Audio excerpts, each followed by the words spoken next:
नया IBN 7 हौसला है।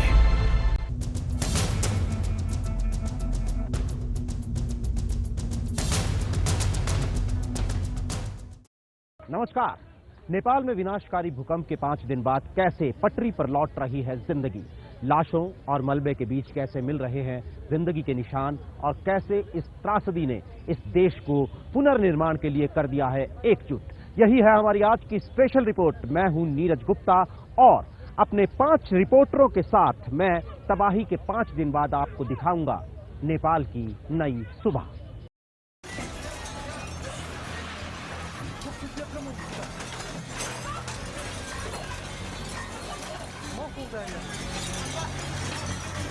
शनिवार को आए भूकंप का वो मंजर खौफनाक था।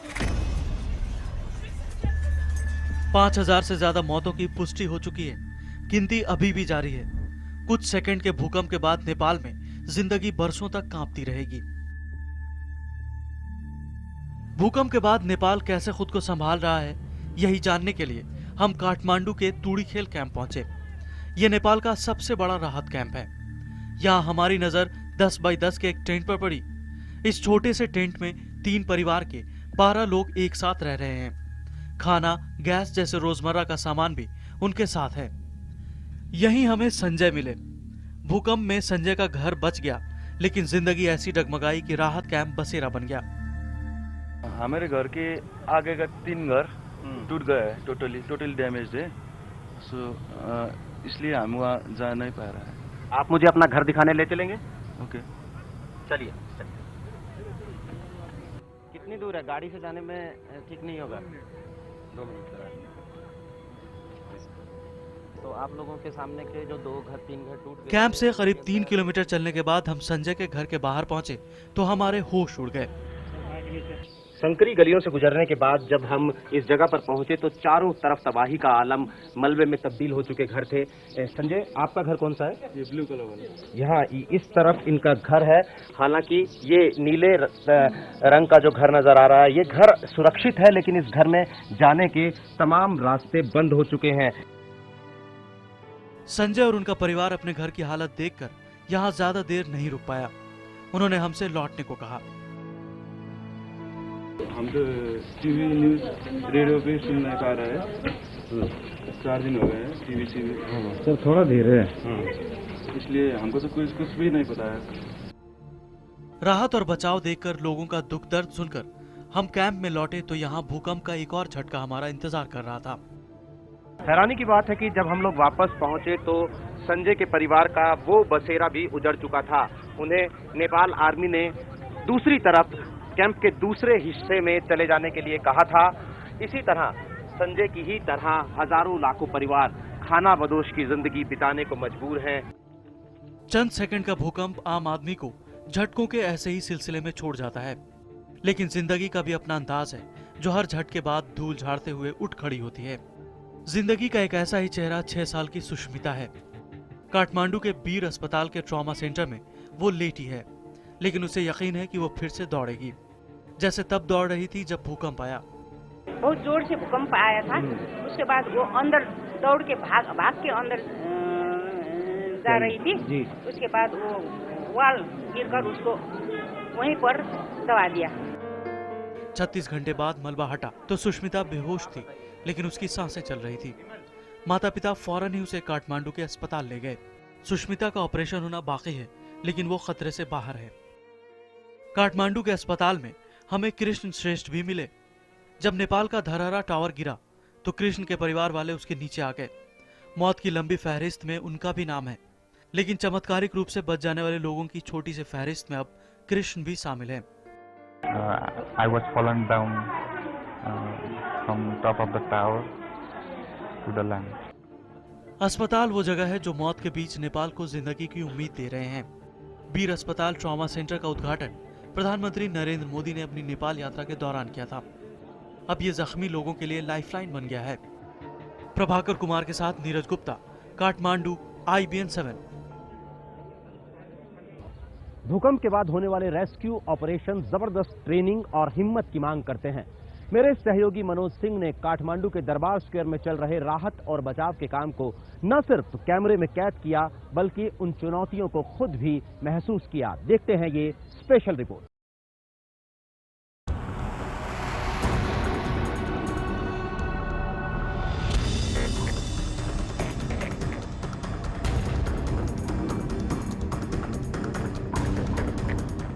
ये काठमांडू के दरबार स्क्वायर का हनुमान डोका इलाका है।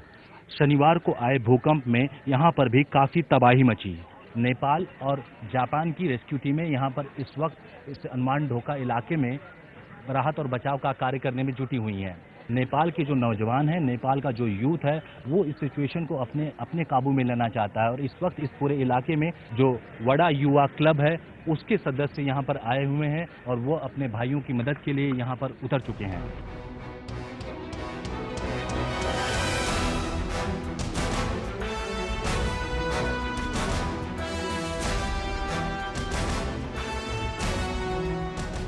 हम नेपाली युवा लोग भी अभी क्लब से यहाँ आके जो भी यहाँ रेस्क्यू टीम आया है उसकी मदद कर रहे हैं। 2-3 लोग हमें कल परसों निकाले हैं। अभी भी वहाँ कई लोग दबे रहने की आशंका है। ये बहुत पुराना मंदिर था, यहाँ पे बहुत पुराना एक कृष्ण मंदिर था।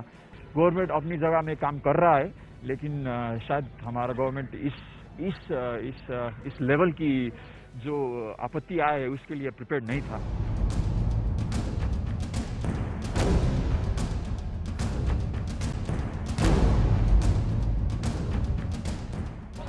ये हम लोग का काठमांडू का ऐतिहासिक मतलब कस्टमर मंदिर बोल के एक पुराना मंदिर था जो एक ही पेड़ की लकड़ी से बना हुआ था और शनिवार की महाभूकंप से ये टूट गया है। और उस दिन इस जगह पर रक्तदान बोल के ब्लड डोनेट का काम हो रहा है।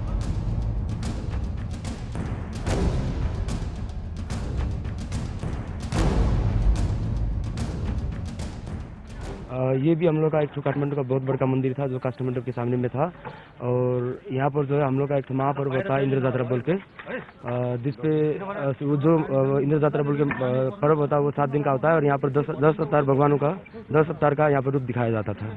नेपाल में बर्बादी के ऐसे मंजर चारों तरफ देखने को मिल जाएंगे। दुनिया भर से लोग यहाँ नेपाल के लोगों की मदद करने भी आए हुए हैं, लेकिन अब वक्त आ गया है कि नेपाल के लोगों को अपनी मदद खुद करनी होगी। वीडियो जर्नलिस्ट जयपाल रावत के साथ मनोज सिंह, हनुमान डोका, काठमांडू, IBN 7। भूकंप आते ही प्रधानमंत्री नरेंद्र मोदी ने नेपाल को मदद देने का फैसला किया। प्रधानमंत्री ने जिस तेजी से ये फैसला किया उसे अमली जामा पहनाते हुए पहले ही दिन से हमारी फोर्स ने राहत और बचाव का काम शुरू कर दिया। NDRF ने इस राहत और बचाव के काम में किन चुनौतियों का सामना किया, बता रही हैं मेरी सहयोगी पायल भुइया।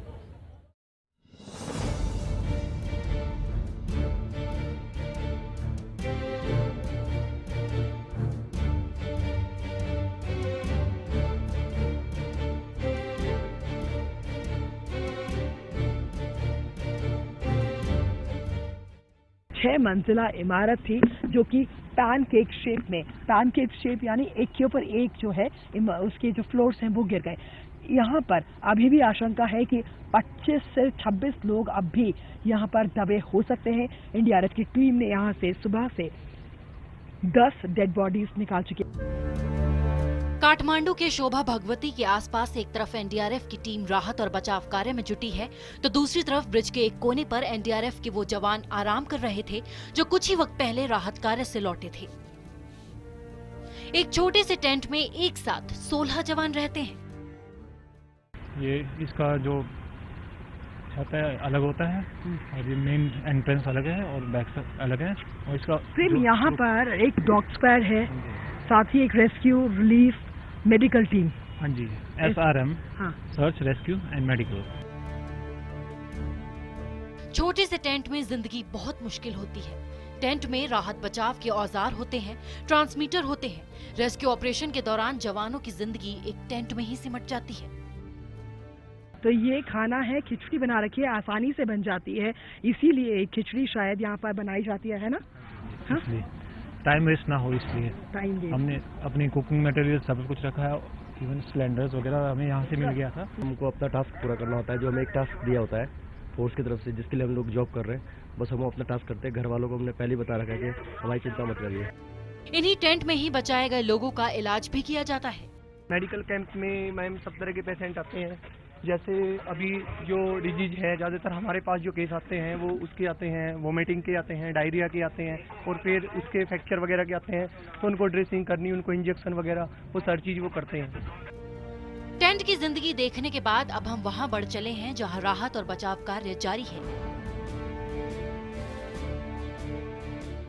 कुछ देर में यहां एनडीआरएफ के डीजी भी पहुंच गए। लोगों ने घेर कर अपनी समस्या बताने लगे। यहाँ पर डीजी एनडीआरएफ ओपी सिंह मौजूद है और लोग उनसे बताने आए हैं कि किस तरीके से उनका जो घर है वो टूट चुका है, अंदर अब भी लोग बचे हो सकते हैं। यहाँ पे हम कई इलाकों में, काठमांडू वैली के कई इलाकों में रेस्क्यू ऑपरेशंस कर रहे हैं और सभी इलाकों में हमें कुछ न कुछ सफलता मिल रही है। अभी तक हम लोगों ने 11 लाइव विक्टिम्स को बचाया है। कमाल देखिए कि एक तरफ एनडीआरएफ के डीजी का दौरा जारी था, दूसरी तरफ एनडीआरएफ के जवान उस 4 मंजिला इमारत में जिंदा लोगों की तलाश कर रहे थे, जहां मलबे के नीचे अब भी 2 दर्जन से ज्यादा जिंदगियों के फंसे होने की आशंका थी। शायद उम्मीद पर ही दुनिया कायम है। ये उम्मीद एनडीआरएफ को यहाँ पर जरूर है कि कोई ना कोई जिंदा जरूर निकलेगा, और इसीलिए ये तब तक यहाँ पे टेंट्स पे रहेंगे जब तक कि यहाँ से ये पूरा मलबा हटा नहीं लिया जाता। Right, absolutely right. Payal Bhuyan, Kathmandu, IBN 7। भूकंप के कई घंटों बाद भी मलबे से लोगों का जिंदा निकलना चमत्कार ही है।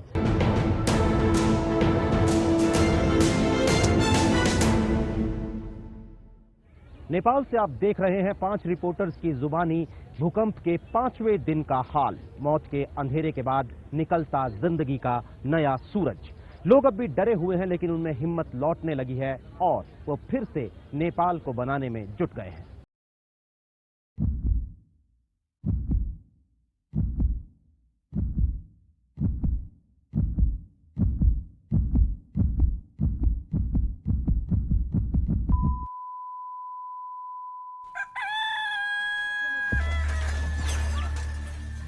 नेपाल में भूकंप के मलबे में अब किसी के भी जिंदा बचने की उम्मीद कम है, लेकिन ऐसा नहीं है कि चमत्कार नहीं होते।